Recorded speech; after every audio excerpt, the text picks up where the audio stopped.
Puji Tuhan, selamat pagi Shalom. Saya ingin membacakan dari buku Renungan Air Hidup dengan tema Ada Hadirat Tuhan, Mencari Tuhan dengan Sungguh. Mazmur 145 ayat 18 berkata, Tuhan dekat pada setiap orang yang berseru kepadanya, pada setiap orang yang berseru kepadanya dalam kesetiaan. Banyak orang Kristen berpikir bahwa hadirat Tuhan itu ada ketika sedang melakukan ibadah di gereja atau di persekutuan doa. Di luar jam-jam itu tidak ada hadirat Tuhan. Ini salah besar. Hadirat Tuhan tidak dibatasi oleh ruang dan waktu. Kapan saja dan di mana saja kita bisa mengundang atau menghadirkan hadiratnya. Kita sendirilah yang membuat batasan-batasan. Kita membatasi kerja Tuhan dengan akal pikiran kita yang terbatas. Kita membatasi kuasa Tuhan sehingga kita tidak mengalami hadirat Tuhan. Ketika Adam dan Hawa tinggal di Taman Eden, mereka memiliki hubungan yang sangat dekat dengan Tuhan. Namun, kemudian manusia membuat batasan sehingga mereka tidak lagi bisa menikmati hadirat Tuhan seperti sedia kala karena ketidaktaatannya sendiri.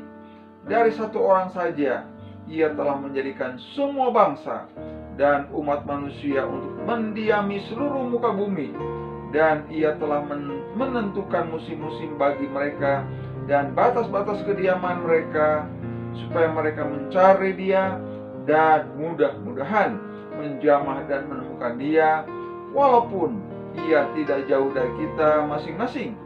Sebab di dalam Dia kita hidup, kita bergerak, kita ada, seperti yang telah juga dikatakan oleh pujangga-pujanggamu.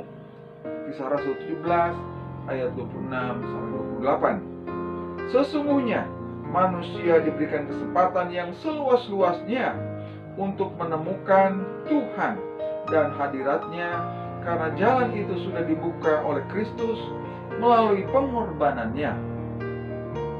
Tapi tak semua manusia bersungguh-sungguh mencari Tuhan. Banyak orang tak lagi mengalami hadirat Tuhan karena mereka tidak sepenuh hati mencari Tuhan. Mereka mencari Tuhan hanya sebatas kegiatan agamawi tanpa didasari oleh kerinduan hati atau rasa haus dan lapar akan Tuhan. Mazmur menyatakan kalau kita berseru kepada Tuhan dalam kesetiaan, kita pasti akan menemukan dan mengalami hadiratnya. Tuhan akan mendekat. Seberapa besar saudara merindukan kehadiran Tuhan atau hadiratnya? Ketika tabut Tuhan berada di rumah Obed-Edom, hanya dalam kurun waktu 3 bulan saja sesuatu yang besar terjadi. Ini menunjukkan betapa keluarga Obed-Edom sangat menghargai kehadiran Tuhan. Kita pasti mengalami hadirat Tuhan bila kita sungguh-sungguh mencari Dia. Lagi, kita pasti mengalami hadirat Tuhan bila kita sungguh-sungguh mencari Dia. Puji Tuhan, biarlah penegasan renungan pada pagi inilah bagaimana kita merasakan hadirat Tuhan, yakin kehadiran Tuhan. Untuk itu cari Tuhan dengan sungguh-sungguh. Ketika kita mencari Tuhan dengan sungguh-sungguh, Dia hadir. Kehadirannya akan memberikan kekuatan buat kita. Kehadirannya akan memberikan sukacita kepada kita. Kehadirannya memberikan damai sejahtera dalam kehidupan kita. Dan kehadirannya membawa perubahan dalam kehidupan kita. Amin. Puji Tuhan.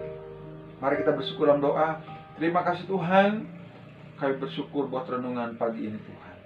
Biar kami mau tetap mencari Tuhan dengan sungguh-sungguh. Dan kami terlalu yakin bahwa Engkau akan ada. Kami akan merasakan kehadiran-Mu Tuhan dimanapun kami berada. Dan kami tahu pasti bahwa ketika Engkau hadir, pemulihan sedang terjadi, kekuatan sedang terjadi, dan kesembuhan sedang terjadi. Terima kasih Tuhan, berkati sepanjang hari ini. Dan kami mengucap syukur di dalam nama Tuhan Yesus. Haleluya. Amin. Puji Tuhan. Shalom.